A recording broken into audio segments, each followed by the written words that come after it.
Buenas tardes, ¿cómo les va? Bueno, acá estamos nuevamente en Filosofando Juntos para la Vida. Hoy vamos a seguir con Platón, pero vamos a hablar exclusivamente de la estructura de la República o bien de la justicia. No es de los primeros diálogos de Platón, sin embargo, es el más conocido. Platón desarrolla allí su teoría política. Vamos a describir la estructura de la República y después, en otros videos, nos vamos a focalizar en algunas partes del diálogo, pues en este diálogo está explicada la universalidad de la concepción platónica. En realidad lo que Platón pretende es definir qué es la justicia. Para los griegos, recuerden, la virtud y la moral hace a la armonía del cosmos y del hombre. Por lo tanto, definir qué es la justicia es fundamental. Vamos a comenzar. Y les propongo admirar su capacidad didáctica para dar a conocer su teoría. Platón lo que hace es que para poder explicar, hace una analogía entre el hombre y la ciudad. Sí podemos definir, son los requisitos para que una ciudad, polis, sea justa, dice Platón. Podremos, por analogía, definir cuándo una persona también es justa. La persona es como una ciudad en chiquitito. Si podemos investigar qué hace justamente a la ciudad justa, podremos también de la misma manera hacer justamente investigar qué hace justa a una persona particular. Siempre hay que tener presente, cuando hablamos de la República, esta semejanza entre la persona y la ciudad. Esto es importantísimo tenerlo presente, porque él dice que entre el alma y la polis tienen estructuras similares. Entonces, empecemos con la ciudad. Recuerden que Sócrates es el personaje principal de los diálogos de Platón. Entonces, Sócrates expresa que la ciudad, para que sea justa, tiene que estar dividida en 3 clases. Cada clase debe tener funciones diferenciales y cada clase debe ocupar el lugar que le corresponde en la ciudad. Estas clases son los artesanos, los guardianes y los gobernantes, como una pirámide. A cada una le corresponde una función propia, pero también le corresponde una virtud propia. Los artesanos, que es la base de la pirámide y además que son la mayoría, deben ocuparse de proporcionar los elementos materiales que necesita la ciudad. Ropa, calzado, vivienda, etc. Su virtud propia, ¿cuál es? La templanza. ¿Qué es la templanza? El dominio equilibrado de los placeres y sobre todo de los corporales. Pues los placeres del cuerpo, dice Platón, son los que desvían a las personas de lo que tienen que hacer. Sin una base de templanza, la ciudad no podría ser dueña de sí misma. El dinero, los lujos y el sexo harán perder ese dominio. Además, sin la templanza, en los artesanos, se desestabilizaría a toda la ciudad, pues dejarían sin los productos necesarios para ninguna de las clases.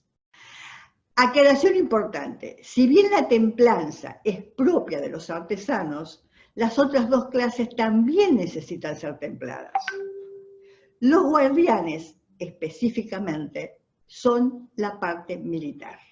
Pasamos a los guardianes ahora. Son menores en número que los artesanos. Se encargan de la defensa de la ciudad.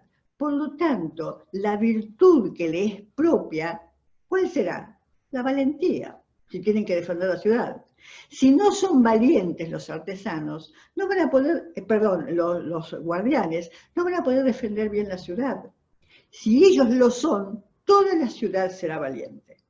Fíjense que aquí los guardianes deben ser templados y valientes, pero los artesanos no necesariamente tienen que ser valientes, porque los guardianes van a defender la ciudad. Y por último tenemos los gobernantes. son muy pocos en número y se encargan, ¿de qué se encargarán? De dirigir la ciudad hacia el bien común. Su virtud propia de los gobernantes son la prudencia y la sabiduría. Es decir, la capacidad para reconocer qué es lo que hay que hacer, qué es lo bueno para toda la ciudad, saber hacerlo y además hacerlo bien. Entonces, ni los guardianes ni los artesanos hace falta que sean prudentes, pues no son ellos los que tienen que gobernar. Suficiente con que los gobernantes sean prudentes para que toda la ciudad sea prudente. Para Platón, el único que puede ser gobernante es el filósofo, es el que está educado, después lo vamos a ver en la próxima. Es el único que ha accedido al mundo de las ideas. Solo él conoce la idea de bien. Es el único capacitado para reconocer lo que es bueno para la ciudad y llevarlo a la práctica. Es la famosa tesis del filósofo rey. Para Platón no habrá una ciudad ideal, exitosa, si el filósofo no gobierna. Esta ciudad ideal es definida como una aristocracia, o sea, el gobierno de los mejores. Entonces, solo si esta jerarquía se cumple, si cada parte hace lo que le toca y cumple con su función propia, solo así se hará visible la justicia. La ciudad, para que se mantenga a flote, cada uno debe hacer lo que le corresponde, sin importar ningún otro criterio. Para Platón no existen labores femeninas o masculinas. Miren qué interesante que es esto. Él dice que ambos géneros pueden y les corresponden hacerlas todas aquellas labores que le correspondan a cada uno, sin importar diferencia de género.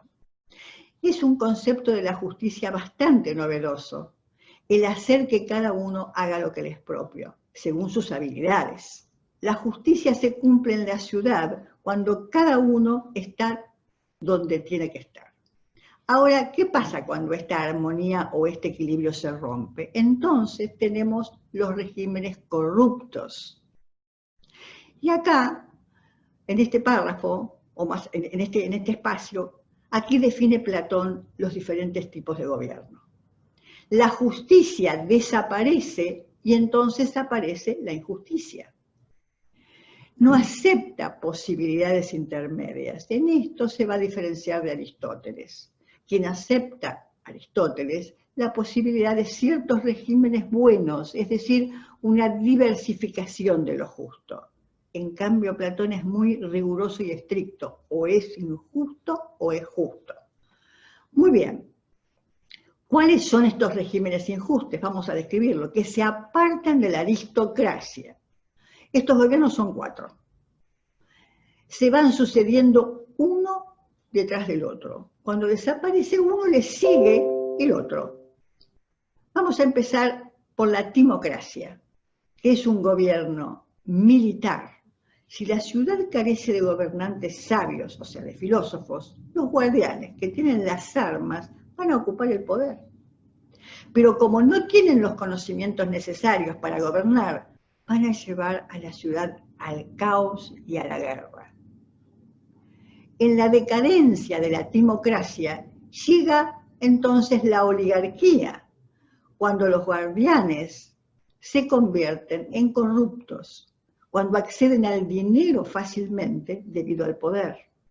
Para Platón, esto es un desastre.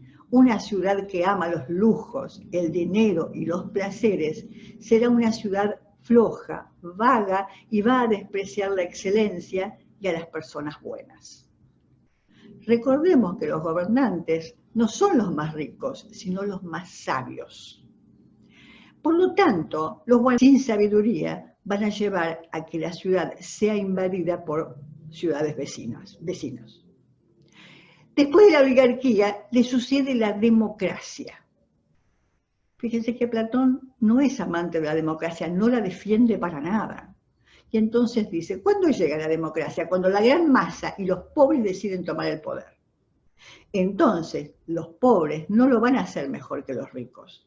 Tienen sus mismos vicios y no tienen los conocimientos para gobernar sabiamente.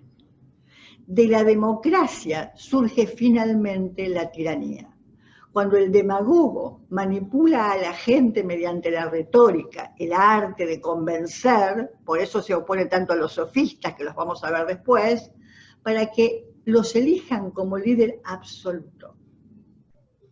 Este es el peor de los escenarios, es el peor de los mundos, dice Platón, porque toda la ciudad va a pasar a depender de los deseos y los intereses particulares de una persona única, es decir, va a estar esclavizada. Por lo que vemos que Platón nos dice que de la extrema libertad de la democracia, donde cada persona hace lo que se le viene en gana, al otro extremo, la voluntad de una sola persona. Esta relación entre la democracia y la tiranía, solo hay un paso. Todos estos regímenes son injustos porque ninguno de ellos son posibles de alcanzar al bien común.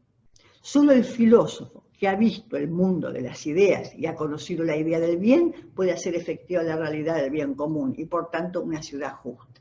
Por lo tanto, no debe romperse esta jerarquía que él plantea, que se conforma, cada cual debe conformarse con el lugar que le ha tocado. Ahora, ¿cómo se consigue esto? Bueno, en el próximo video veremos la educación que debe implementarse para que esta jerarquía se conserve, cada uno ocupe el lugar que le corresponde y que además quiera estar en ese lugar y por lo tanto una ciudad justa. ¿Cuánto quisiéramos nosotros hoy convencer a alguien que haga lo que tiene que hacer, verdad? ¿Se acuerdan que al principio dijimos que Platón hace una analogía entre el hombre y la ciudad para descubrir cuándo el alma de las personas es un alma justa? Hagamos esta pregunta: ¿cuándo el alma de una persona es justa? Por lo tanto, todo lo que dijimos de la ciudad lo podemos trasladar al alma. También en el alma encontramos tres partes, cada una con su virtud y su función propia. En el vértice de la pirámide tenemos la razón. Nuestra virtud, o sea, la virtud de la razón, es la sabiduría. En el medio, en el centro, está la parte irascible, es decir, la voluntad. La correspondencia en la virtud es la fortaleza, la voluntad tiene que ser fuerte, y la parte inferior, la concupiscible, que son nuestros apetitos sensibles a lo que les corresponde la templanza. Vemos como los dos triángulos que vemos acá tienen las tres correspondencias. Igual que la ciudad, si esta jerarquía se cumple, entonces el alma humana será justa y por tanto será una persona justa. Como vemos, la que tiene que gobernar nuestra vida es la razón, el pensamiento crítico. Si gobierna solo la voluntad, vamos mal, porque la voluntad sin la razón es ciega, dice Platón. Ni qué hablar si gobiernan nuestras pasiones sensibles, nuestra vida estará perdida. Volveremos sobre estos temas cuando hablemos de las alegorías y mitos que utiliza Platón para explicar los conceptos educativos de su teoría. Ahora, vamos a hacer un resumen. Vimos que las partes que tiene la ciudad y las partes que tiene el alma humana y la función y la virtud de cada parte están en paralelo. Hemos visto también cuáles son los regímenes injustos y cómo todo esto se aplica a la persona particular.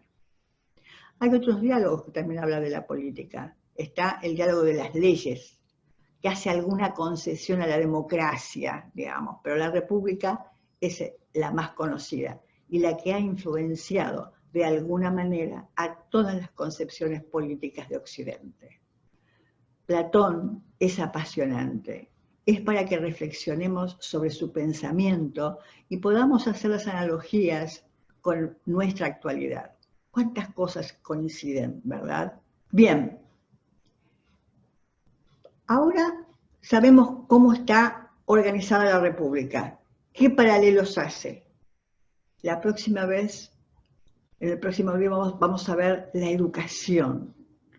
¿Qué piensa Platón? ¿Cómo debe ser la educación para que los artesanos sean buenos artesanos, para que los guardianes sean buenos guardianes y para que los gobernantes, filósofos, sean buenos gobernantes y hagan las cosas que tienen que hacer y además las hagan bien? Sería interesante saber cómo hace eso, ¿verdad? Después, en otro diálogo, en otro video, vamos a ver todos los recursos didácticos que usa, como las alegorías, los mitos. Qué fácil es a través de un mito interpretar lo que Platón quiere decir. Bien, espero que les haya gustado Platón. Es el filósofo más importante de la Grecia antigua. Y tenemos que hacer dos cosas: interpretarlo en su realidad, porque después vamos a ver cuál es la realidad política que está viviendo Atenas en ese momento para que Platón no le guste la democracia, sobre todo cuando lo matan a Sócrates. Después vamos a ver por qué. Pero también es el pensamiento tan crítico, tan detallado y tan completo, eso es lo que realmente atrae de Platón. Bueno, muchísimas gracias. Nos vemos en el próximo encuentro. Y la verdad que me gustaría poder intercambiar, como siempre digo, ya les vamos a proponer, cuando veamos las alegorías, las interpretaciones variadas que podemos hacer. Muchas gracias y hasta la próxima.